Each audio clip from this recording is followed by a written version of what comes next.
मुद्दे की बात ये है कि हम दो सब्जेक्ट हमारे टॉपिक कंप्लीट हुए, वैदिक सभ्यता और इससे पहले सिंधु घाटी सभ्यता। ठीक है, जब वैदिक सभ्यता खत्म हो रही है तो वैदिक सभ्यता कब खत्म हो रही है, अगर हम इसका एवरेज टाइम पीरियड देखें तो वैदिक सभ्यता आपकी 1500 से लेकर के BC से लेकर के हमारी 600 BC तक आपको दिख रही है। अब यहाँ पे राजा वाली कॉन्सेप्ट निकल रही है, तो यहाँ पे अब राजवंश निकलेंगे, और जो राजवंश निकलेंगे यानी कि किंगडम नए नए बनेंगे। अभी तक कोई ऐसा कोई रूल नहीं निकल रहा था, रूलर नहीं आ रहा, राजा ऐसा कोई कॉन्सेप्ट आ नहीं रही है, लेकिन अब सबको लगने लगा कि यार क्या है, जितनी जमीनों पे कब्जा करोगे उतना ही आपका क्या होगा, एक्सपेंशन होगा, और उसके लिए जरूरी है कि कब्जा होगा तो साहब वहाँ पे जो लोग होंगे उनसे आप टैक्स वसूल सकते हो ज़्यादा, और जब टैक्स वसूलोगे तो अपने किंगडम को तुम क्या कर सकते हो, स्ट्रॉन्ग कर सकते हो। यही कॉन्सेप्ट आपको दिख रही है साहब कहाँ पे, मगध में। तो वो क्या रहा है कि साहब जब ये आपका वैदिक सभ्यता खत्म हो रही है, उसी के खत्म होते हैं आपका लगभग 16 के पास आसपास, यानी कि 16 आपके ऐसे राज्य निकलते हैं जिन्हें महाजनपद कहा गया, यानी कि 16 महाजनपद निकल के आते हैं। उन्हीं में से एक जो महाजनपद था उसी को कहा गया मगध, और जो सबसे ताकतवर जनपद के रूप में जाना जाता है। इसने आसपास के बाकी सभी महाजनपदों को भी जीत लिया था, चाहे काशी हो, वैशाली, सबको जीत रखा था उसने। तो उन्हीं में से मगध आपका सबसे ताकतवर है। आज हम बात करेंगे मगध के बारे में। तो सबसे पहली कंडीशन आपको थोड़ा सा लिंकअप के साथ भी लिखते चलना, जिससे आपको आइडिया रहेगा कि ये करना क्या है। सिंधु घाटी सभ्यता के बारे में हमने देखा, सिंधु घाटी सभ्यता के बाद वैदिक सभ्यता है, और वैदिक सभ्यता के बाद आपका आता है टॉपिक महाजनपद।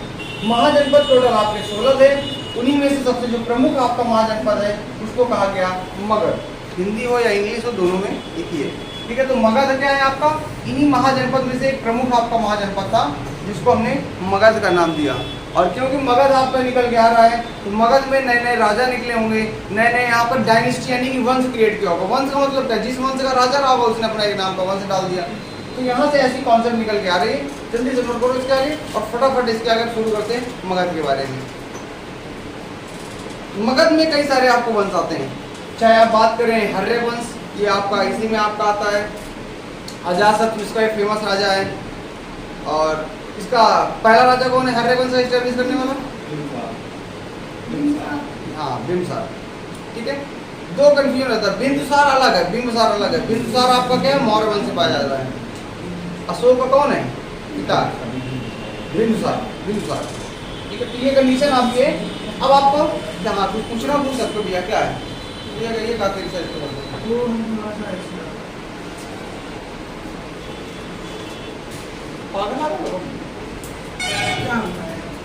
चलो कोई दिक्कत नहीं, पागल को करेंगे। अब आता है पहला मगध साम्राज्य की। अगर हम बात करें, देखिए मगध साम्राज्य की अगर हम बात करते हैं तो मगध जो डायनेस्टी है आपकी, ये वाला जो क्षेत्र पूरा का पूरा है, यहाँ पे 3 टोटल राजवंश आते हैं, यानी कि 3 आपके वंश आते हैं, डायनेस्टी आती है। डायनेस्टी मतलब वंश है। जो पहला वंश निकल के आता है, पहली बार जो राजा की कॉन्सेप्ट निकल के लेके आ रहा है वो आ रहा है आपका हर्य वंश। इसका टाइम पीरियड आपको दिख रहा है, यानी 600 तक आपको दिख रहा है। पहले से बता है एग्जैक्ट तुरंत राजा नहीं बन गया होगा ना, इसलिए 544 ईसा पूर्व यानी कि 544 ईसा पूर्व से लेकर 412 ईसा पूर्व के आसपास तक ये औसत है, लगभग हर्य वंश की संभावना है कि रहा होगा।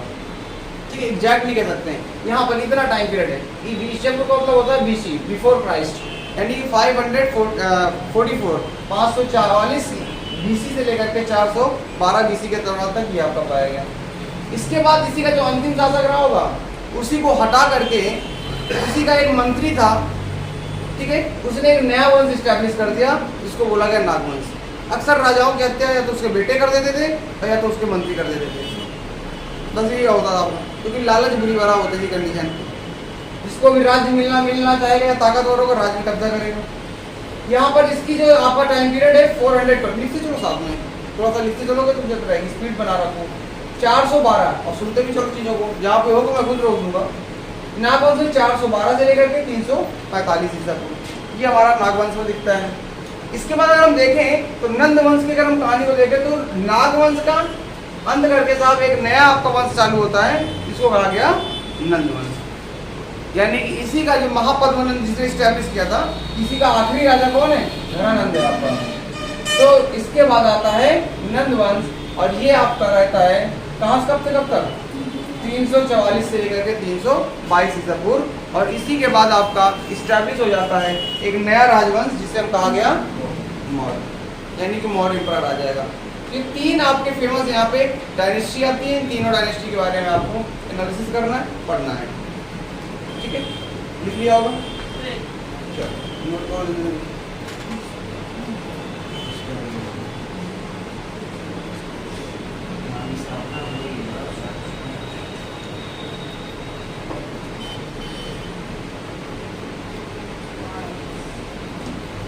क्या बुखार आ रहा है? अरे अभी बताते हैं, आपको बताते हैं। अब हर्यक वंश है। हर्यक वंश की स्थापना किसने की? इसका जो पहला राजा रहा होगा, और इसकी स्थापना करने वाला जो पहला राजा है उसको कहा गया था बिंबिसार। लिख लीजिए, बिंबिसार। बिंबिसार कौन था? इसका संस्थापक माना जाता है, यानी कि फाउंडर माना जाता है, इसलिए हर्यक वंश की। अगर हम बात करें नागवंश की, किसने किया? नागवंश की, तो यहाँ पर एक राजा था जिसको कहा गया शिशुनाग। नामी है इसीलिए नागवंश डाला गया, शिशुनाग, उसने इसकी स्थापना की थी। इसका लेकिन दूसरा जो राजा था वो बहुत शक्तिशाली था, इसको बोला गया था काला शोक। नामी तो खतरनाक काला शोक। शोक तो है लेकिन काला होगी, मतलब हाँ। शिशुनाग ये अपने गले में नाक डाल के चलते थे, समझो भैया, ये अपने गले में नाक डाल के चलते थे, इसलिए इनका नागवंश नहीं पड़ा है, एक टाइटल है बैग का। ठीक है, तो इतना सोचा कि नागों के पहने रहते, गहने नाक के पहनते रहे हो शायद, कंगन नाक का पहन लिया, बाले डाल लिए नाक के, ऐसा नहीं है। नंद वंश का जो स्थापक है यानी कि संस्थापक है उसको कहा गया महापद्मनंद। महापद्मनंद, महापद्मनंद ये हमारा नंद वंश का संस्थापक है। ठीक, तो तीन हमारे संस्थापक हैं। आज चाय नहीं पी क्या हमको लग रहा है, तो टेंशन नहीं दिख रहा हो। ठीक है, हाँ मुझे पता नहीं क्या है, चाय लग रहा था ना मिली हो। अब हर्यक वंश जब आप पढ़ रहे हो, पहला कंडीशन क्या? हर्यक वंश पढ़ना है। तो हर्यक वंश जब पढ़ रहे हो तो तब आपको पता होना चाहिए हर्यक वंश में कौन कौन राजा है, पता होना चाहिए। तो हर्यक वंश में तीन आपके राजा मिलते हैं, तीन किंग मिलते हैं। कौन कौन से तीन राजा हैं इसको जरा लिख लीजिए। पहली कंडीशन क्या है साहब? यहाँ पर बिंबिसार। बिंबिसार एक मिलता है आपको राजा। दूसरी कंडीशन साहब यहाँ पे क्या है? इसके बाद आपका आता है अजातशत्रु, खतरनाक है, अपने पिता की हत्या करके खूब गद्दी बैठ रहा है। अजातशत्रु, अजातशत्रु लिख दिया हमने, हिंदी में देखिए क्या गजब की। अजातशत्रु अपनी पिता की हत्या करके गद्दी में बैठा था। ये पिताजी को पहले मारा, बाबा टाटा, राजगद्दी हासिल कर ली। अजातशत्रु इसका नाम क्यों पड़ा? वर्ड का मतलब क्या होता है? जो अपने शत्रुओं पर विजय हासिल कर ले, दुश्मनों को मौका ही नहीं देता था, जमीन में फ्लैट तुरंत कर देता है, मौका ही नहीं दे रहा है। और तीसरा जो इसका राजा है वो है उदयन। उदयन तीसरा राजा है। यानी कि अगर हम कहें हर्यक डायनेस्टी जो है पहली बार राजा की कॉन्सेप्ट लेके आता है, उसके तीन मेन राजा हैं। हर्यक वंश का एस्टेब्लिशमेंट करता है बिंबिसार, अजातशत्रु इसका दूसरा राजा है, और तीसरा आपका उदयन है। और उदयन को साइड करके फिर क्या होता है? नागवंश का एस्टेब्लिशमेंट होता है। इसमें और कई राजा होते हैं छोटे छोटे, लेकिन उनकी कोई वैल्यू नहीं है। तीन ही राजाओं के बारे में पढ़ना होता है, उनके बारे में कहीं और सोच मिलेगा नहीं। इसके अलावा ये आपके तीन राजा थे। ये हर्यक वंश है, बहुत पुराना वंश है, ज्यादा कोई फोटो अच्छी कोई मिल नहीं रही है, हाँ तो हमने इसी को लगा दिया। भैया जी पढ़ लीजिए थोड़ा सा बिंबिसार के बारे में, हेड डालिए बिंबिसार के बारे में, कुछ फैक्ट समझना है। बिंबिसार पहली कंडीशन हमको पता है कि बिंबिसार कौन है साहब? संस्थापक है। बिंबिसार तो संस्थापक ही है ना, यानी कि इसे हर्यक वंश का कहा जाता है, संस्थापक कहा जाता है, हर्यक वंश का संस्थापक।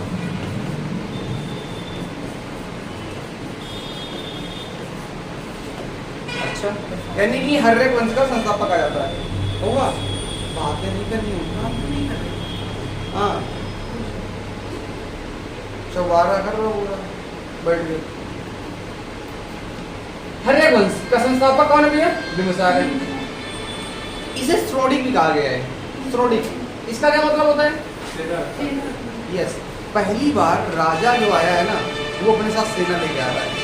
क्योंकि राजा का कॉन्सेप्ट का मतलब क्या है, जो पावरफुल है, जो लोगों की सुरक्षा प्रदान कर सके वही राजा है। जो लोगों की सेना, अब सुरक्षा प्रदान करने के लिए आपको सेना होनी चाहिए, लेकिन वैदिक सभ्यता में कहीं ऐसी कोई बात नहीं है कि सेना रखा है राजा ने। वैदिक सभ्यता का राजा ताकतवर हो चुका है उत्तर वैदिक काल में, तभी वो कई सारे प्रकार के यज्ञ कर रहा है, राजस्व यज्ञ कर रहा है, अश्वमेध यज्ञ कर रहा है, वाजपेयी यज्ञ कर रहा है, लेकिन उतना भी पावरफुल नहीं है। यहाँ पर क्या हो रहा है, बिंबिसार पहली बार कॉन्सेप्ट लेके आता है और सेना रख रहा है। उसे पता है कि अगर सुरक्षा देनी तो सेना है, अगर दूसरे राज्य में कब्जा करना है तो हमें जरूरत पड़ेगी सेना की, लोगों की जरूरत पड़ेगी। सेना मतलब लोगों की जरूरत पड़ेगी जो उसके लिए लड़ सके, वही आपकी सेना बन जाती है। और पहली बार लेके आता है, इसलिए किस राजा को श्रोणिक कहा जाता है, ऐसा क्वेश्चन अगर आए याद रखिएगा, उसे कहा जाता है बिंबिसार। तो श्रोणिक इसका नाम दिया गया है, ठीक है। ये आपका श्रोणिक क्या होता है? श्रोणिक बताया ना, श्रोणिक का मतलब होता है जो सेना रखता हो, जो आर्मी रखता हो अपनी, उसका नाम रखा गया है, ठीक है, जो अपनी आर्मी रखता हो। पहली बार सेना, इससे पहले कोई राजा सेना, राजा वाली कॉन्सेप्ट ही नहीं थी ना अभी तक था। ये तो राजा वाली कॉन्सेप्ट अब यहाँ पैदा हो रही है। तो जो सेना रखता है उसको श्रोणिक कहा जाता है, बिंबिसार को श्रोणिक के नाम से जाना जाता है। राजा बनता है साहब तो अपनी राजधानी भी रखेगा कहीं ना कहीं।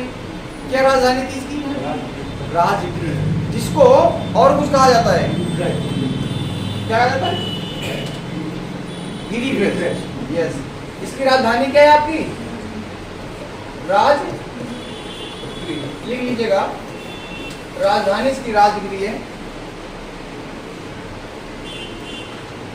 राजगृह इसकी राजधानी है, राजगृह। इसे आपका गिरिगृह भी कहा जाता है।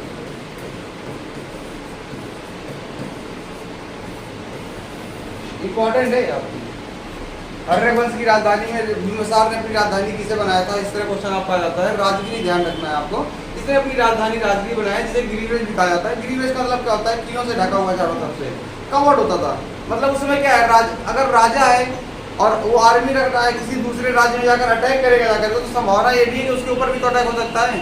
तो अपने आप को सेफ रख रहा है चारों तरफ से, ठीक है। तो क्या करते थे उस समय, तो ऐसा था नहीं कि सब बाउंड्री लगी चारों तरफ बिल्कुल एकदम अंदर तुम पैक हो, बुलेट प्रूफ तुम्हारा सब कुछ सिस्टम, ऐसा कुछ नहीं है। तो साहब का पत्थरों से, इसलिए एक राजा ने तो अपना किला ही बनवा दिया नदियों के बीच में। भाई तुम अगर हमारे ऊपर अटैक करोगे, पहले नदियों को क्रॉस करके आओगे, जब तुम पानी से आओगे तब तो पता चल ही जाएगा हमको, तुमको हम बीच में उड़ा देंगे, वहाँ तक कॉर्नर तक पहुँचने नहीं देंगे। ये सब तरीके होते थे, पहाड़ों के बीचों बीच आपको घर बनवाते थे, ऐसे स्टाइल से किले बनवाते थे अपना। तो ये कंडीशन है। इसने 3 शादियाँ की हैं, 3 शादियाँ की हैं। तो बल्ले बल्ले नहीं उसकी, भैया कह रहे हम भी 3 शादी करेंगे। इलीगल में हुआ, मोदी जी तो अभी तक ना लेके आएंगे, वो एको शादी ना कर पाओ तुम। हाँ, जो पढ़ा लिखा होगा केवल वही शादी कर पाएगा। अभी देखो योगी जी लेके आए एक नया कानून, कह रहे हैं कि सिर्फ भाई साहब 2 ही बच्चे हो सकते हैं, अगर 2 ज्यादा हो सरकारी नौकरी तुम्हारे लाभ गैर। भाई साहब की तो बहुत सारी एक्सपेक्टेशन थी, आशाएं जुड़ी थी, सारी आशाओं में योगी जी ने पानी फेर दिया है। हाँ जी, क्रिकेट टीम बना देंगे। हाँ, पूरी क्रिकेट टीम तैयार करने की तैयारी जो लगे थे। पहले एक इंडियन टीम तो यहाँ चली जाएगी सर। भैया जी 3 शादियाँ की हैं, उस समय लीगल था, इस समय लीगल है, ठीक है, ध्यान रखिएगा।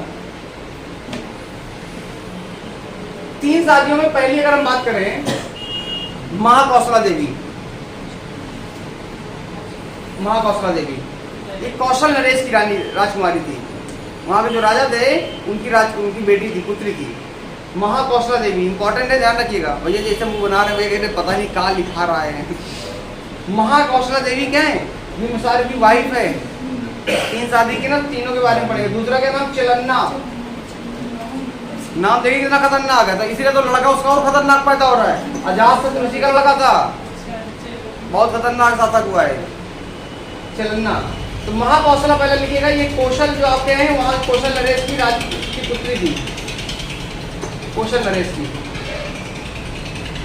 और दहेज में इनको क्या मिला? अच्छा, शादियाँ क्यों की जाती हैं? हमने क्या बोला, शादियाँ हमेशा दहेज के लिए शादी नहीं की जाती भैया। मेरा दहेज का उद्देश्य, शादी का उद्देश्य पूरा दहेज है। शादियाँ पावर को बढ़ाने के लिए की जाती है। जब 2 परिवार मिलते हैं तो ताकतवर हो जाते हैं ना। 2 दोस्त खड़े हो, सिंगर हो, तो दोनों में फर्क तो पड़ेगा ना। तो शादी का मतलब यही होता था। और उस समय राजा शादी सिर्फ मतलब से करता था, अपने राज्यों को ताकतवर बनाने के लिए। उसमें शादी का कतई मतलब नहीं होता था कि मैं तुम्हारे प्यार में अगर नहीं मिले तो मर जाऊंगा, ऐसा वाला कोई कॉन्सेप्ट नहीं था। यहाँ पे सिर्फ और सिर्फ कॉन्सेप्ट यही थी कि अपने राज्यों को कैसे स्टैब्लिश किया जाए। अब बिंदुसार की नजर है कि अगर हम कौशल से अपना संबंध बनाएंगे तो कौशल तो हमारी मदद के लिए हमेशा खड़ा रहेगा, क्योंकि जो अपनी बेटी देगा वो तो हमारे अगेंस्ट नहीं जाएगा ना। संभावना ये है कि कुछ समय लड़ाई किस चीज़ की हो रही है, सिर्फ हो रही है जमीन के लिए, एक दूसरे पर कब्जा करने के लिए। तुम शादी कर लो, सबसे बेस्ट मेथड है। उसकी पत्नी को ले आओ, उसकी बेटी, पत्नी को ना लाना तो अटैक ही कर देगा वो, बेटी को उठा लो, मतलब उठा के भी नहीं लाना, मतलब उसे प्रेम संबंध लाना शादी करके। तो उसने ये किया। इसको यहाँ पे क्या मिलता है साहब, दहेज में काशी मिल जाता है। यही तुम्हारा काशी, दहेज में काशी, यानी कि बिना युद्ध किए, बिना लड़ाई लड़े तुमको साहब एक बड़ा क्षेत्र मिल गया। इससे अच्छी सोच क्या हो सकती है? सोचो, सोच क्या है। अभी आपको लग रहा आसान, लेकिन उस समय का राजा अगर ये सोच रहा है तो बड़ी बात है। तो समझो भैया, शादी क्यों करनी है? इसलिए शादी इसी प्रकार करना, जब भी करना आपको क्या फायदा हो रहा है। काशी ले रहा है, काशी ना मिले कम से कम तो काश तो मिल ही जाए, कुछ तो कुछ काश मिल ही जाएगा। दूसरी शादी कर रहा है साहब कहाँ, लिच्छवी नरेश, इनका नाम सुना होगा, लिच्छवी नरेश चेलन्ना। चेलन्ना थी इनकी, आपकी लिच्छवी नरेश की कह सकते हो राजकुमारी, कह सकते हो इनको, चेलन्ना। और इन्हीं का जो पुत्र था वो था अजातशत्रु। ये ध्यान रखिएगा, अजातशत्रु वो चेलन्ना का बेटा था, कौशला का नहीं था, महाकौशला। और जो तीसरी शादी की वो खेमा, ये पंजाब की राजकुमारी। अब आप देखो, बिहार में बैठा है बंदा, ये बिहार में बैठा है, लेकिन इसको कब्जा कहाँ तक करना है, यहाँ तक कर रहा है। कब्जा डायरेक्ट तो कर नहीं सकता, इतनी बड़ी सेना है नहीं, पावर है नहीं अभी कि साहब यहाँ से यहाँ पहुँच जाए। इसने दूसरा तरीका अपना है, शादी कर लो, सबसे बेस्ट है। जब शादी कर लोगे तो अपना ही क्षेत्र है वो, दैट इज अ लॉजिक। ये लॉजिक अपनाते थे उस समय के राजा, इसीलिए मल्टीपल शादी करते थे। कहते ना राजा इतनी शादियाँ क्यों करते थे, उनसे शादियों से मतलब नहीं होता था, उनको अपने अधिकार क्षेत्र से मतलब होता था, मेन लॉजिक ही होता था। लेकिन तुम्हारा ध्यान कहीं और जाएगा शादी का। अगला है साहब अजातशत्रु। एक मिनट का पूरा लो, पूरा लो। भैया तो कितनी शादी करना है तुम्हारा उद्देश्य जीवन का है? अरे एक हो जाए तो बहुत बड़ी बात है। ऐसे लक्षण दिख रहे वैसे तो एक नहीं था। अब वो खेमा, खेमा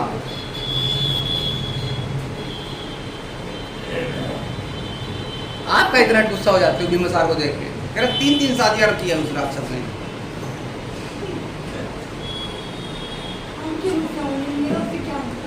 हाँ वही तो मैं पूछ रहा हूँ, आपको क्या मतलब उससे?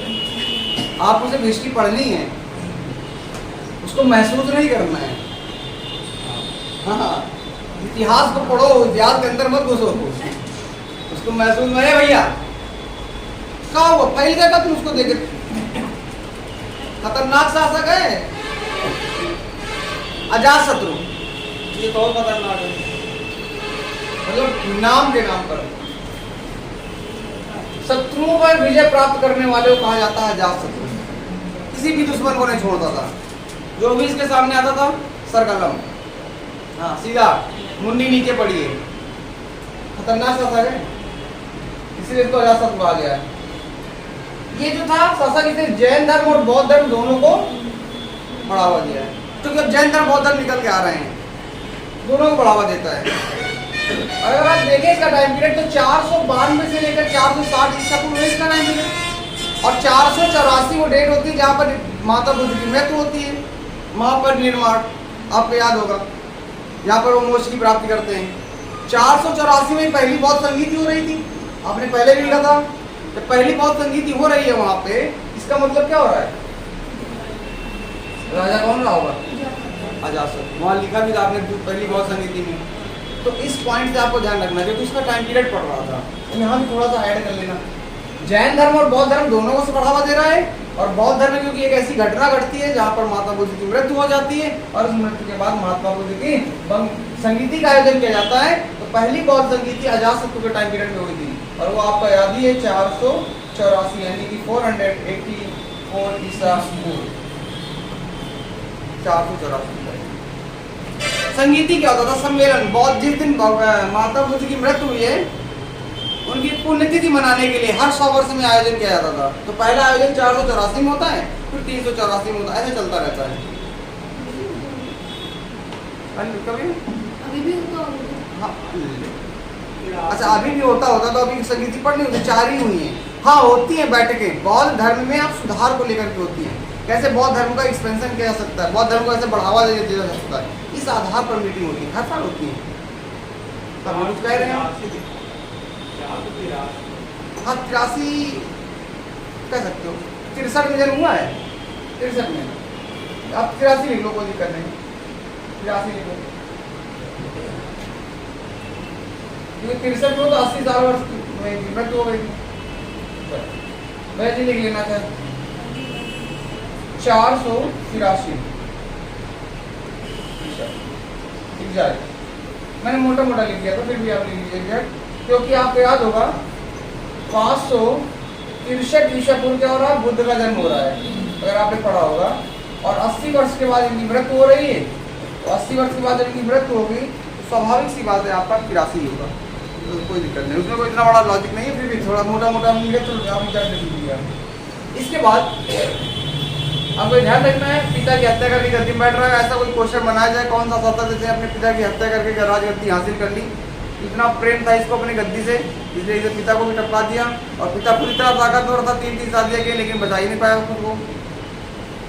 इसके द्वारा प्रयोग किए जाने वाले 2 खतरनाक यंत्र थे, ये पत्थरों से बनाया था, इसमें हथियार थे, लाइक तलवार, तलवार और ये कॉन्सेप्ट एग्जैक्ट है नहीं, फिर भी लाइक तलवार, इसका नाम था महाशिला कटक, और दूसरा स्थल सल, यानी कि पत्थर से बने थे आपका, हाँ जी हाँ रथ मुसल कह सकते हो, रथ मुसल और महाशिला कटक,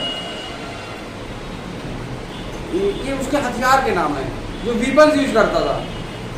महाशिला कटक, शिला मतलब पत्थर होता है, तो पत्थरों से काट करके उसने एक हथियार बनाया था, पत्थर ही चलते थे उस समय, ऐसा कोई कॉन्सेप्ट नहीं था कि तलवार और बाजी अभी शुरू हो जाएगी, अभी आगे आएंगे राजा, वो प्रयोग करेंगे, तलवार भाला वाला सब ये प्रयोग करेंगे, फेंक के मार देंगे। ये रथ मुसल,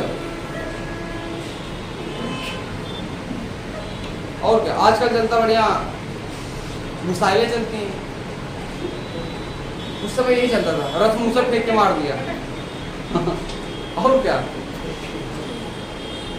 महाशिला कटक फेंक के मार दिया, और इसके पड़ाव को कट गया, कट कर महाशिला कटक नाम, रथ मुसल ये हथियार के नाम है, तो याद रखिएगा। ऐसा ऐसा क्वेश्चन क्या पूछता है, इसमें क्वेश्चन ये पूछा जाता है कि साहब अजातशत्रु के द्वारा प्रयोग किए जाने वाले कौन से हथियार थे, ये कौन से हथियार प्रयोग करता था, या इन हथियारों का प्रयोग कौन सा राजा करता था, ऐसा कुछ भी पूछा जाए, याद रखना है आपको अजातशत्रु के द्वारा किया जा रहा था, मोटा मोटा आपको ध्यान रखना।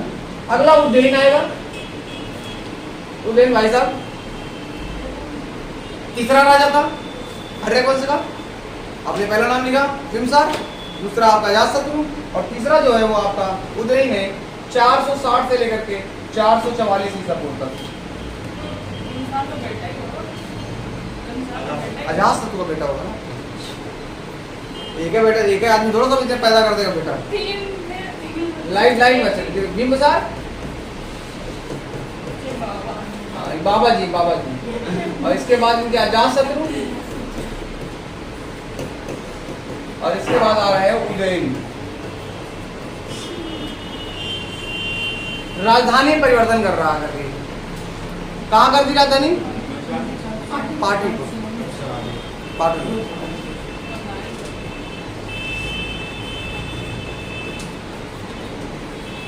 पाटलिपुत्र की राजधानी बनी, ये सब ध्यान रखना, राजधानी वगैरह थोड़ा क्वेश्चन यहाँ से आते हैं, राजधानी वगैरह बना लेता है पाटलिपुत्र। इससे पहले कहाँ थी, राजगिरी में थी, कौन था बनाया था, बिम्बिसार ने बनाई थी, ये ध्यान, कॉन्सेप्ट यही से शुरू हो रही है, लेकिन अब उसे लगा पाटलिपुत्र का ही वर्तमान में नाम पटना है, वर्तमान में नाम पटना इसी पाटलिपुत्र का है, जहाँ पे वो खान सर हैं, तो फेमस, हाँ ट्रेनिंग चल रहे हैं, मतलब पढ़ाने का तरीका गजब का तो है ही, मतलब इंटरेस्टिंग तरीका है, तभी फेमस है, ऐसा लोग फेमस हो जाता है यूट्यूब में।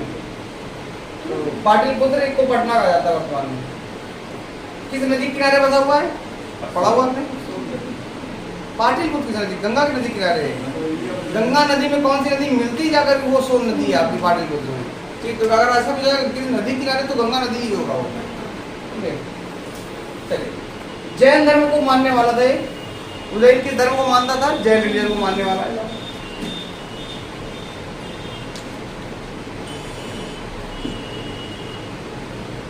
गंगा और सोन नदी के बीच से अपने किला बनवाया, फिर वही चीज है, अपने को सिक्योरिटी दे रहा था, अब उस समय अपने चारों तरफ बाउंड्री तो क्रिएट नहीं कर सकता था कि गंगा के बीचों बीच पहुंच गया जाकर के। गंगा और सोन नदी के बीच में इसने अब क्या कर दिया साहब, अपना एक किला बनवा दिया कि अगर उधर की सेनाएं आएंगी तो सोन नदी पार करना होगा, इधर की सेनाएं आएंगी तो गंगा नदी पार करना होगा। और गंगा नदियों से जब आप पार करेंगे तो आप बोट में बैठ के आएंगे। ज़्यादा संख्या में सेना लेके आप प्रवेश नहीं कर सकते, कितनी लेके आएंगे बोट में, उतनों को तो हम यहाँ से निपटा देंगे पत्थर फेंक फेंक के। और क्या, 2-4 बंदर रख लेंगे, पत्थर फेंक फेंक मारते रहेंगे, तुम्हारे बोट में पत्थर बैठ जाएंगे, डूब जाएगी। ऐसे करेंगे भी नहीं करेंगे। मतलब कहने का ये कि ज़्यादा अमाउंट में आप तक सेना सिपाही नहीं पहुँच सकते। तो सुरक्षा एक तरह से मिल रही है। नदियाँ बहुत बड़ा काम करती है।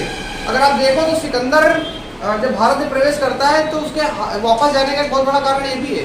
तो सिकंदर कहाँ से आ रहा है, अरब देश से आ रहा है, और अरब देश में नदियाँ नहीं है ज़्यादा, उसे नदियों की कॉन्सेप्ट ज़्यादा कोई अवगत नहीं है। ऊँट में लोग चल रहे हैं उसके साथ में। 10 वर्षों का अभियान विश्व विजेता की लाइन में बढ़ा हुआ है। पूरे विश्व में जिसने लगभग जहाँ भी गया तांडव किया, हर देश को जीता। जब भारत में प्रवेश कर रहा है तो उसे पता चला कि भारत में नदियाँ इतनी सारी हैं और नदियों में ऊँट नहीं चल पाते हैं, रेगिस्तानी इलाके में चलते हैं। सबसे बड़ी समस्या उसके सामने यही थी कि अगर वो नदी क्रॉस करके जाता और फंस गया तो वापस आना बहुत मुश्किल हो जाएगा सेना के लिए उसके। और भारत में जो प्रयोग करने वाले लोग थे हाथी में लोग चलते थे भारत में। देखो ना, भारत के राजा जो हाथी में और नदी में हाथी आसानी से पार कर जाते हैं, इसलिए उनके पैर बड़े बड़े होते हैं, चाहे दलदल हो चाहे जो कुछ हो, ऊँट नहीं चल पाएंगे वहाँ पे। तो ये बहुत बड़ा रोल था उस समय के दौरान में युद्ध में। भारत में देखिए आप मौर्य काल के दौरान ये देखेंगे तो आपको कोई ज़्यादा बड़ा राजा कोई दिख नहीं रहा अटैक करने वाला। जल मार्ग हमेशा अपने आप में महत्वपूर्ण रहा है। अब देखिए दूसरा, अगर आप देखेंगे ब्रिटिश ईस्ट इंडिया कंपनी में, ईस्ट इंडिया कंपनी अगर भारत प्रवेश कर रही है तो सबसे पहले कहाँ कब्जा हो रहा है। जो भी कंपनी आए, चाहे ईस्ट इंडिया कंपनी आए हो, चाहे फ्रांसीसी आए हो, चाहे पोर्टुगाली आए हो, डच आए हो, उन्होंने सबसे पहले हमेशा क्या किया, उन्होंने टच किया है वाटर बाउंड्री को, तटीय रेखा को, कोस्टल एरिया जो जहाँ से वाटर टच है उसको कवर कर रहे हैं। वो ब्लू जिसको कहते हैं इकोनॉमी, समुद्री क्षेत्रों का किया है, क्योंकि उन्हें पता है कि लैंड बॉडी के जो अंदर जो राजा है इनको तो कभी भी हराया जा सकता है, लेकिन अगर आप किनारे पर कब्जा करोगे, जब कोई दूसरी शक्ति आएगी तो उसको घुसने नहीं देंगे वहाँ। ये उनका मेन मोटो होता था। बंगाल को कब्जा कर रहे हैं क्योंकि यहाँ बंगाल से व्यापार हो रहा है, तब दूसरे देश के लोगों को आने नहीं देंगे हम यहाँ पे, हम ही कब्जा करके रखेंगे और इनको तो जगह भरा देंगे। क्योंकि आपस में लड़ते रहते हैं भारत के राजा। हमें भारत के राजाओं की स्थितियाँ क्या है, अगर एक को मार पड़ती थी तो दूसरा हंसता था बैठ के। अब उसे ये नहीं पता कि अगला नंबर तुम्हारा आने वाला है। हाँ, ये प्रक्रिया उसे नहीं आइडिया थी, लेकिन ये ऐसे ही चलता रहता था। तो यहाँ पे याद रखिएगा, आपका गंगा और सोन नदी के बीच में इसने एक किला बनवाया था। नाग दशक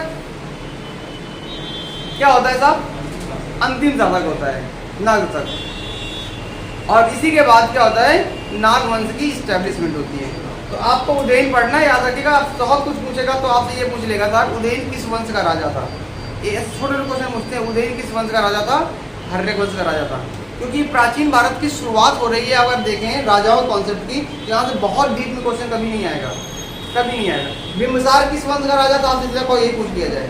तो आपको इस मोटे मोटे तौर पे आपको ध्यान रखना है। बिंबिसार हो गया आपका, भैया जी कहाँ हो गया, नागवंश, ऐसा राजा था नाग। देखिए और उसका वो देखे रहे ना, मतलब ऐसे मारे आगे।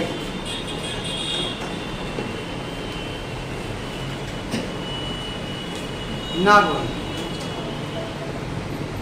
अब नागवंश की अगर हम बात करें तो साहब यहाँ भी शासक आएगा, कोई ना कोई स्टैब्लिश करेगा। इसकी जो स्टैब्लिश कर रहा है नागवंश का, वो कौन कर रहा है साहब, शिशुनाग कर रहा है। शिशुनाग नागवंश का स्टैब्लिशमेंट, और नागवंश की स्थापना कर रहा है। इसे नाग, अच्छा ये कौन था, ये था क्या, अगर हम देखें पिछड़ा कौन सा वंश था, हर्यक वंश था। हर्यक वंश था। हर्यक वंश का जो राजा था उसका एक क्या था, मंत्री था, लास्ट प्रधानमंत्री जैसे होता है। राजा का जो सबसे करीबी होता था वो अमात्य होता था। अमात्य का मतलब यहाँ पे अमात्य वर्ड यूज किया जाता है अक्सर। अमात्य का वर्ड का मतलब आपने अगर वो देखा हो, चंद्रगुप्त मौर्य की कहानी वाला सीरियल देखा हो, तो बार बार अमात्य वर्ड प्रयोग किया जाता था। तो जो भी कार्य देखा जाएगा, सोसाइटी का पूरा वेलफेयर हैंडल करेगा राजा के अलावा, वो अमात्य का मंत्री होता था, महामंत्री। सेनापतियों में सबसे प्रमुख कह सकते हो, जो भी कहें आप, ये महामंत्री होता था। प्रधानमंत्री की कैटेगरी होती थी उस समय की, ये था। लेकिन देखा कि राजा कमजोर हो गया, और जब जब राजा कमजोर होता तो उनके मंत्री क्या करते, ओवर पावर कर जाते, राजा को साइड फेंका, अपना खुद राज करने लगे। क्योंकि अभी तो उनके अंदर में कर रहे हैं, लेकिन अगर कमजोर हो जाएगा तो तुम्हारा ऑर्डर तो नहीं मानेंगे, उस समय कोई लोकतंत्र थोड़ा ना है कि तुम चुन के आओ तुम ही नेता बनोगे, ऐसा कुछ नहीं है। तो जो ताकतवर होगा वही शासन करेगा। यहाँ पर भी ये हो रहा है कि नाग दशक का अमात्य था, यानी कि नाग दशक जो राजा था उसका क्या था, एक मंत्री था और उसने नाग दशक को साइड किया और उसने नाग वंश की स्टैब्लिशमेंट करता है शिशुनाग। इस प्रकार आपके वंश की स्थापना होती है। उज्जैन के बाद जब नाग वंश एक नया राज्य बन रहा है, यानी नया राज्य नहीं कह रहे, नया वंश क्रिएट हो रहा है, नई डायनेस्टी आ रहा है। जैसे हम राजा हैं, हमारी परंपरा के जितने भी लोग रहे हैं, हमने कहा हर वंश है, ठीक है, हमारा एक मंत्री है लेकिन वो हमारी परिवार का नहीं है, किसी दूसरे परिवार का है। जब हमको साइड किया तो उसने अपना परिवार चालू कर दिया, उसने नागवंश वंश चालू कर दिया। इसमें कोई खास उतना देखना नहीं, बस हल्का हल्का आपको देखना है और बहुत लिमिटेड है। मगध की राजधानी फिर इसने परिवर्तित की और इसने मगध की राजधानी बना दी वैशाली को। वैशाली, किसी लड़की का नाम नहीं वैशाली, जी राम वैशाली, हमको भी चाहिए। ऐसे नहीं मिलती भैया, उसके लिए लड़ना पड़ता है, चाहे रियल लाइफ हो चाहे उसमें, समझो भैया। तो वैशाली क्या है साहब, मगध की राजधानी है, ध्यान रखिए।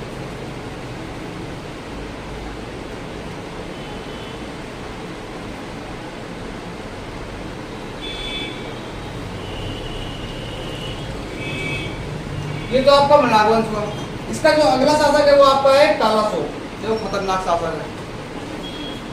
ये तो आज के कालासोक, हाँ जमाना आज ही का इसका, ऐसे रहा होगा गुस्से में, नीचे सांप है और क्या, वो सांप लपेट चलता था, जब कोई बदतमीजी करता था सांप का एक ऐसे फन मारता था। कालासोक, काला ऑलरेडी है और नाग लपेटे।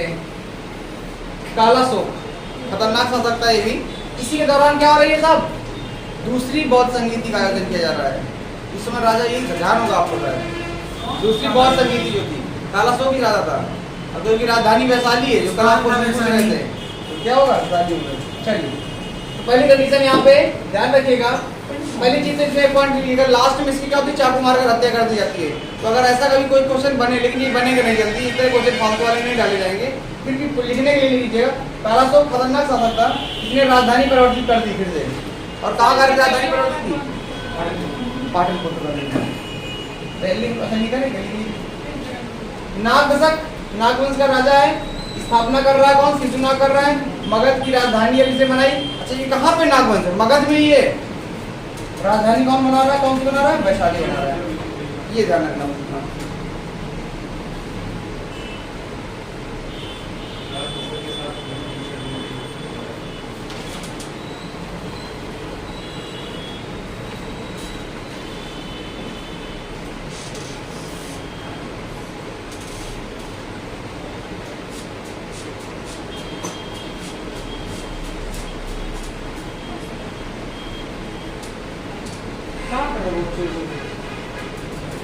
बीमारी क्या कोई, नीचे से बोलो बीमारी कहलाता है। वो इसके पैर से हिल रहा है।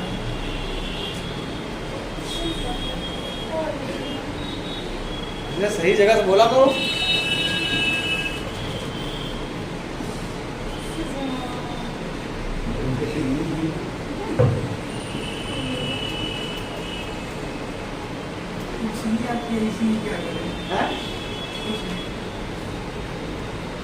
कुर्सी का खेल है वो, कुर्सी का लड़ाई से कुर्सी की हो रही है। दुनिया में हर जगह से कुर्सी खेल चल रहा है, सत्ता का पावर चाहिए भैया जी, कुर्सी से नहीं हो रही। चलिए ये हो गया, नागवंश हो गया ना।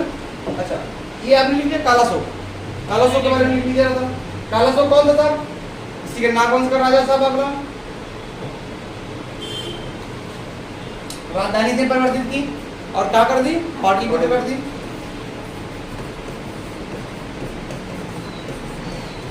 जब राजा के पास करने के लिए कुछ नहीं होता था, राजधानी परिवर्तित हो गई।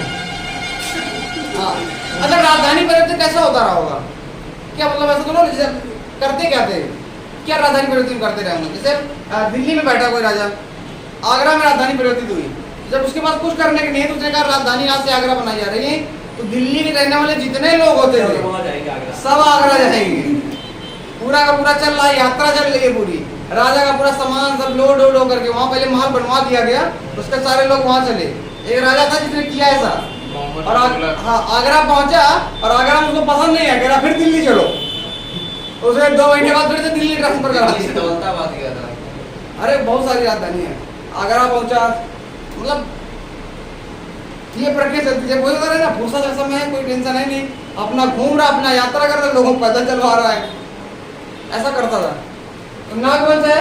और दूसरी बहुत संगीत इसी के टाइम पीरियड में हो रही है, काला अशोक के टाइम पीरियड में, क्योंकि 100 वर्ष पूरे हो चुके हैं फिर से। पहले सब पार्टलिफ्ट बनाएंगे, फिर वैशाली, फिर से पार्टलिफ्ट। तो आप यही करते हैं, काम वही कह रहे हैं, काम धंधा ही नहीं, चेंज करते रहो। ये अलग अलग राजा अपने अनुसार बनाते थे। किसी राजा को लगता था कि साहब हम यहाँ सेफ है, किसी को लगता था हम यहाँ सेफ है, उसके अकॉर्डिंग काम करते थे। नंदवंश वो नीचे लाइन का लिखी थी।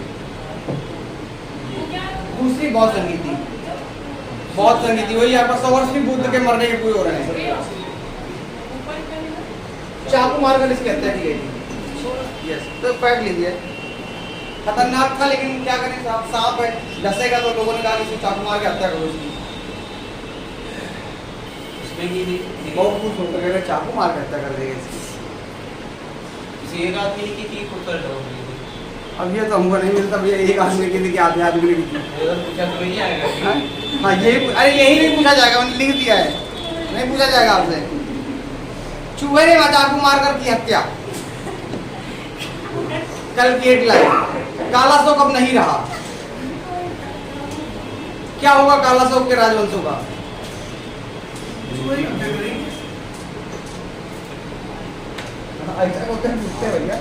आइए नंदवंश पे आइए, नंदवंश के इतिहास के बारे में बात कर लीजिए। नंदवंश यानी कि तीसरा वंश कौन था? डायनेस्टी नंदवंश थी। नाम डायनेस्टी से दो ही थी। खत्म खत्म, बाबा टाटा है, उनका बाबा है। नंदवंश आता है, नंद डायनेस्टी इसको कहा जाता है। नंदवंश की स्टैब्लिशमेंट इसने की महापद्मनंद ने। इसका जो नंदवंश का संस्थापक था वो था आपका महापद्मनंद।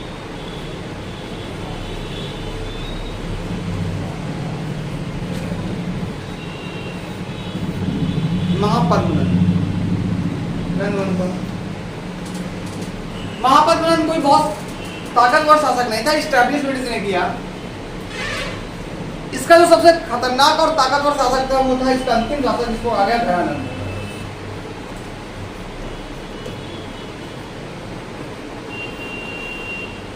घनानंद इसका सबसे खतरनाक शासक था। पाणिनि आपने सुना होगा, कौन थे? व्याकरण के, ठीक है ना?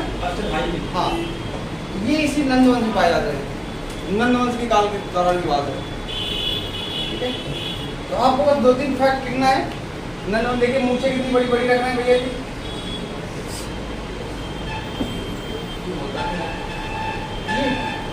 लास्ट एम्परर पाणिनि, ये व्यक्ति का नाम है। Is a very famous personality. He had collected the grammar, व्याकरण है ना, ग्रामर, इन्होंने कॉन्सेप्ट दी ग्रामर की, पढ़ने की। अब ये लो पूरा साइड हो, आसान है, बहुत आसान है, कोई कठिन नहीं है। मुद्दा क्या था? ठीक है, अब आपको इसी ध्यान रखिए, पहला का तो हर्षक था, दूसरा था आपका नागवंश, और तीसरा जो वंश आ रहा है नंदवंश आ रहा है। नंदवंश की स्टैब्लिशमेंट कर रहा महापद्मनंद, उसका जो खतरनाक शासक घनानंद है। बस ये आपको थोड़ा सा ध्यान रखना है। और घनानंद है तो उसके बारे में थोड़ा सा देख लीजिए। घनानंद यही है आपका घनानंद। भाई घनानंद से मिले हैं आप? उस जमाने में मिले होंगे, आप ही तो नहीं थे घनानंद। घने घने दिख रहे हैं पूरे शरीर से, अरे भरे दिख रहे, घने घने दिख रहे हैं। ये आपको ध्यान रखो, मतलब ये मूवमेंट आप देख लो, अगर महसूस करें, ये चाणक्य है, चाणक्य, और इनके साथ मंत्री जी हैं। चाणक्य के साथ जो पुजारी जी चलते थे, याद होगा तो सिकंदर आक्रमण करने की तैयारी में भारत की ओर प्रवेश कर रहा है, तो घनानंद के पास ही जाते हैं और उनको अवगत कराना चाहते हैं कि साहब सतर्क हो जाओ, देश पे आक्रमण होने वाला है। घनानंद बिल्कुल राज जिलों में बैठे हुए हैं, चारों तरफ नृत्य चल रहा है, शराब मदिरा चल रही है, ऐसी व्यवस्था बैठे थे। इन्होंने इनको क्या कर दिया, धुतकार में भगा दिया, बेइज्जती कर दी इन्होंने। इनके जो मंत्री देखिए, अब तलवार निकालने का प्रयास कर रहे हैं, साथ में दूसरे संत हैं, ये रोक रहे हैं और इन्होंने फिर उसके बाद अपनी चोटी खोल दी और वहीं प्रण दिया कि जब तक मैं तुमको इस साम्राज्य से हटा नहीं दूंगा तब तक ये चोटी नहीं बांधूंगा। बहुत बड़ा प्रण था, खतरनाक है। चाणक्य आचार पढ़िएगा, चाणक्य नीति होती चलती है। अर्थशास्त्र में लिखी गई पूरी किताब है पॉलिटिकल, यानी कि पॉलिटिक्स राजनीति करने के लिए। अर्थशास्त्र में इकोनॉमी नहीं है पढ़ने वाली, अर्थशास्त्र में पूरी राजनीति है, कैसे राज्य को चलाना चाहिए, उस पर नीतियां बनाई गई हैं। और वो सब ही नहीं है, खतरनाक शासक थे। और इन्होंने फिर वहीं फिर वो चेतावनी दी कि बेटा तुम्हारा अंतिम समय आ गया है। और फिर उसके बाद वहाँ से निकलते हैं, तक्षशिला की ओर निकलते हैं और रास्ते में चयन करते हुए जाते हैं कि जो इनको लगे कि यार हाँ ये सॉलिड बंदा है जो घरड़न को हरा सकता है। तो वहीं पे एक पेड़ के नीचे लगा खेल रहा होता है और उनको लगता है कि यार इसके अंदर सामर्थ्य है और उसी को उठा लेते हैं। इसलिए मौर्य वंश के बारे में कोई ज़्यादा ये पता नहीं चलता कि चंद्रगुप्त मौर्य किसका बेटा था, क्षत्रिय था कि वैश्य था। कुछ लोग कहते हैं वैश्य था, कुछ लोग कहते हैं क्षत्रिय था। जो चाणक्य को दिखता है, चाणक्य ने उनको उठा लिया और तक्षशिला ले गए, वहाँ ट्रेनिंग दी, सब कुछ दिया। उसके बाद लेकर के खड़ा करते हैं चंद्रगुप्त मौर्य को इसके सामने, खतरनाक ट्रेनिंग देते हैं। खाना खाने से पहले भी मतलब चाणक्य होता नहीं, आपने सुना होगा, बहुत मतलब फेमस भी है। चाणक्य हर चीज चंद्रगुप्त मौर्य जीवन की कंट्रोल करते थे। चंद्रगुप्त मौर्य राजा जरूर थे, लेकिन चाणक्य तय करते थे क्या खाना है, क्या पहनना है, किससे मिलना है, किससे शादी करना है, कब शादी करना है, कितनी बीवियाँ रखनी है, सब यही तय करते थे। एवरीथिंग डिसाइड करते थे। खाना खाने के पहले उनको जो खाना ले, उस समय क्या होती थी, इस दौरान आपको कोई उस तरह का नहीं मिल रहा कि सब आपको मारना नहीं पड़ गया, तो रखा जाता था विष कन्याएं होती थी। आपने देखा होगा टीवी सीरियल में विष कन्याएं दिखाई जाती हैं, यहाँ होती थी विष कन्याएं। विष कन्याओं को क्या काम होता था, विष कन्याएं कहती कि साहब वो खाने में जहर मिला देती थी और उनके बॉडी में ऑलरेडी इतना जैसे अगर आप बचपन से आपको पॉइजन दे दिया जाए तो आपकी बॉडी पॉइजन के लिए क्या हो जाएगी, एडिक्ट हो जाएगी। ड्रग्स एक पॉइजन है, एक नॉर्मल व्यक्ति को ड्रग्स दे दिया हो सकता है खत्म भी हो जाए अगर ओवरडोज हो जाए, लेकिन जो डोज ले रहा है उसके लिए ड्रग्स कोई दिक्कत वाली बात नहीं है। यहाँ पर कंडीशन विष कन्याएं भी यही करती थी। विष कन्याएं अपने शरीर में इतना ड्रग्स ले चुकी होती थी पॉइजन की, उनको कोई दिक्कत नहीं होती थी। और अगर किसी को काट ले तो ऑन द स्पॉट खत्म हो जाता था। विष कन्या मतलब ये होता था, ये सच्चाई है, ऐसा ही होता था राजाओं के दौरान में। राजा को एक राजा दूसरे राजा को मारने के लिए विष कन्या तैयार करता था, यहाँ पर भी होता था। तो कहीं अगर उसके चंद्रगुप्त मौर्य के, इसलिए चंद्रगुप्त मौर्य से कोई मिल नहीं पाता था, न किसी लड़की से मिलने की अनुमति होती थी जल्दी, न किसी लड़के से मिलने होती थी। राजा होकर भी नहीं मिल सकता था। भाई जी कह रहे हैं तो क्या राजा थे, कह रहे वो तो 3 शादियां कर रहा था बिंबिसार, इनको एक ही शादी करने के अलाउड नहीं हो रहा है। यहाँ चाणक्य आ चुका है, खतर भाई राजा बनना है आपको। मौर्य साम्राज्य के सामने इतनी आसानी से नहीं बन जाता कोई मौर्य साम्राज्य का। तो जीवन में सिद्धांत होने चाहिए। भैया जी खेल रहे हैं पैरों से, ये उसी वाली कंडीशन की घटना की फोटो है लगभग, अब अंदाजा लगा सकते हैं। लेकिन ये टीवी सीरियल की है, उस समय की नहीं, एग्जैक्ट फोटो खींची गई हो तो मौर्य साम्राज्य उस पोजिशन को चाणक्य और घनानंद के बीच की है। तो घनानंद को थोड़ा ध्यान रखना है।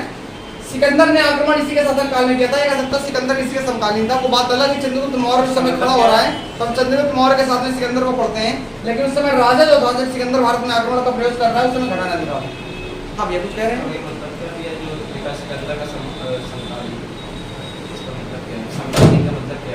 उसका टेम्परेरी आपका राजा था, या कह सकते हो उसका हाँ। अरे यार एक वर्ड यूज करते हैं, बहुत प्यारा वर्ड, उसी दौरान का। जैसे हमने कहा था इंडिया में इस समय ये राजा है, तो पाकिस्तान में ये प्रधानमंत्री। जैसे प्रधानमंत्री इस समय हमारे इंडिया में क्या मोदी जी हैं, इस समय अमेरिका में जो बाइडेन है। हाँ, तो उस समय इंडिया का जो राजा था घनानंद है, उस समय अरब से निकल के आ रहा है, ईस्टर्न दुनिया से निकल के आ रहा है। कौन? सिकंदर, ये उस समय राजा था। सिकंदर के बारे में सुनो, अलेक्जेंडर के बारे में बात कर रहे हैं, यही अलेक्जेंडर है, इंग्लिश में इसी को अलेक्जेंडर कहते हैं। सिकंदर जिसने विजय हासिल कर ली पूरी दुनिया पे, इसलिए उसको अलेक्जेंडर कहा गया है। इंग्लिश में अलेक्जेंडर मिलता है। इसलिए जब जिस देश में आक्रमण किया कभी हारा ही नहीं किसी ने, इसलिए इसको विश्व विजेता कहा जाता है। द ग्रेट वैक्सीन जो सही हुआ तो झेल नहीं पा रहे हैं। पश्चिम भारत पर आक्रमण किया था इसने। पश्चिम भारत मतलब कौन से रहने का ये, अगर हम मैप में देखें तो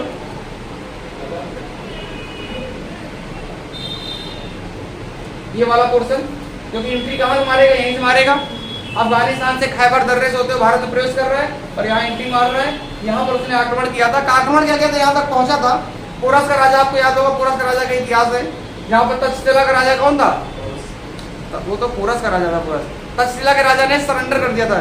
तो ये पहुंचता था किसी में तो पहले संदेश माना जाता था कि सिकंदर आ रहा है, या तो सरेंडर करो, दूसरे तैयार हो जाओ।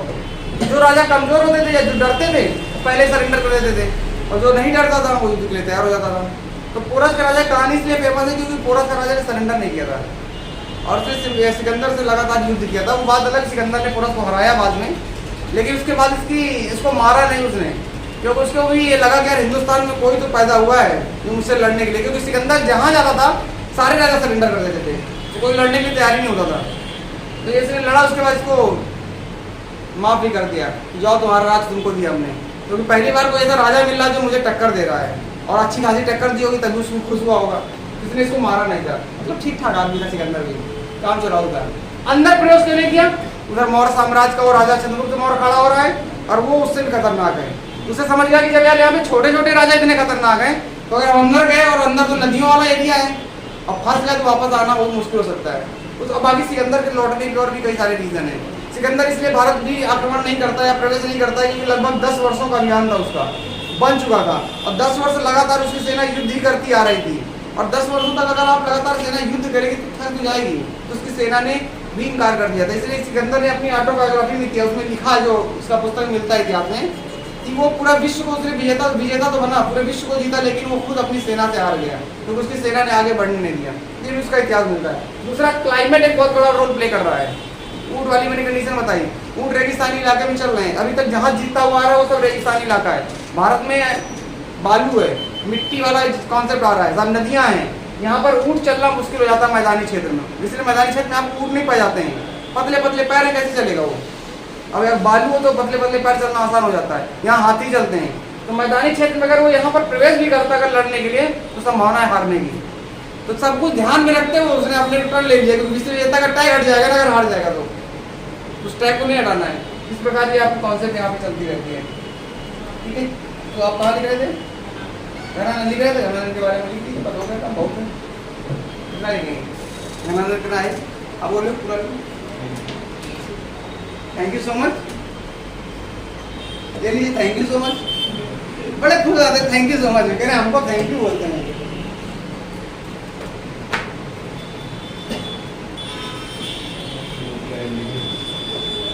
तो ये था हमारा मगध साम्राज्य। मगध साम्राज्य के बारे में हमने देखा कि पूरा का पूरा मगध साम्राज्य कैसे वैदिक सभ्यता के बाद मगध साम्राज्य का ओरिजिन हो रहा है, कैसे निकल रहा है। और उसके बाद